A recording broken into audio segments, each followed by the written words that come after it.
അങ്ങനെ നമ്മുടെ കല്യാണ തിരക്കൊക്കെ കഴിഞ്ഞിട്ടുണ്ട്. കുറേ ദിവസം അടുപ്പിച്ച് ഈ ബിരിയാണി, നെയ്ച്ചോറ്, ബീഫ്, ചിക്കനൊക്കെ കഴിച്ചിട്ട് എല്ലാവർക്കും ഈ വെറുംചോറും മീൻകറിയൊക്കെ കഴിക്കാൻ ഭയങ്കര കൊതിയായി. അപ്പോൾ രാവിലെ തന്നെ ചോറും കൂട്ടാനും വെക്കാനുള്ള പരിപാടി നോക്കുകയാണ്. അവർ രണ്ടുപേരും കൂടി ഇരുന്ന് രാവിലത്തെ ബ്രേക്ക്ഫാസ്റ്റ് കഴിക്കുകയാണേ. അപ്പോൾ എൻ്റെ ഉമ്മ ഉള്ളത് കൊണ്ട് തന്നെ നമ്മൾ മീനും ചെമ്മീനൊക്കെ വാങ്ങിച്ചിട്ടുണ്ടായിരുന്നു. ഉമ്മാനെ കൊണ്ട് വെപ്പിക്കാമല്ലോ എന്ന് ഓർത്തിട്ട്. കാരണം ഞാൻ എത്ര വെച്ചാലും എൻ്റെ ഉമ്മ വെക്കുന്ന ആ ഒരു ടേസ്റ്റ് കിട്ടത്തില്ല. എപ്പോൾ വെച്ചാലും മീൻകറി ഇങ്ങോട്ട് ശരിയാവാറില്ല കേട്ടോ. പിന്നെ ഇവിടുത്തെ ഉമ്മ വെച്ചാലും ഇവിടുത്തെ സ്റ്റൈലല്ലേ. എനിക്ക് ഇവിടുത്തെ ടേസ്റ്റ് അങ്ങനെ അത്ര ഇഷ്ടമില്ലാത്തതുകൊണ്ട് അങ്ങനെ മീൻ വാങ്ങൽ ഭയങ്കര കുറവാണ്.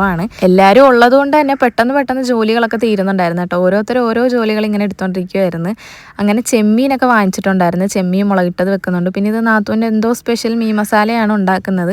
ചെമ്മീൻ റോസ്റ്റ് ഉണ്ടാക്കാൻ വേണ്ടിയിട്ടും കുറച്ചതേ മാറ്റി വെച്ചിട്ടുണ്ട്. അങ്ങനെ ചോറും കറിയൊക്കെ ശരിയായി വേഗം പോയി തുണിയൊക്കെ കഴുകി കുളിച്ച് വന്നിട്ട് ദേ ചോറ് കഴിക്കാൻ വേണ്ടിയിട്ട് എടുത്ത് ചെമ്മീൻ മുളകിട്ടതും പിന്നെ കൂർക്ക ഉണ്ടായിരുന്നു. കൂർക്ക ഇവിടുത്തെ സ്റ്റൈലിൽ ഉമ്മ ഉണ്ടാക്കിയതാണ് കേട്ടോ. പിന്നെ ചെമ്മീൻ റോസ്റ്റും ആ മീൻ മസാലയും. മീൻ ഞാൻ അങ്ങനെ വല്ലാണ്ട് ഇവിടുത്തെ അങ്ങനെ കഴിക്കാത്തത് കൊണ്ട് മീൻ്റെ മസാല മാത്രമാണ് കേട്ടോ കഴിച്ചത്. ചെമ്മീൻ റോസ്റ്റ് ആണെങ്കിൽ ഒരു രക്ഷയില്ലായിരുന്നു, അടിപൊളി ടേസ്റ്റ് ആയിരുന്നു. സത്യം പറയാലോ, എനിക്ക് ഈ വെറുംചോറ് കഴിക്കുന്ന ആ ഒരു തൃപ്തിയില്ലേ, അത് എന്ത് കഴിച്ചാലും കിട്ടത്തില്ല. അങ്ങനെ ഞങ്ങൾ 4 പേരും കൂടി ഇരുന്നിട്ടാണ് ഫുഡൊക്കെ കഴിച്ചത്.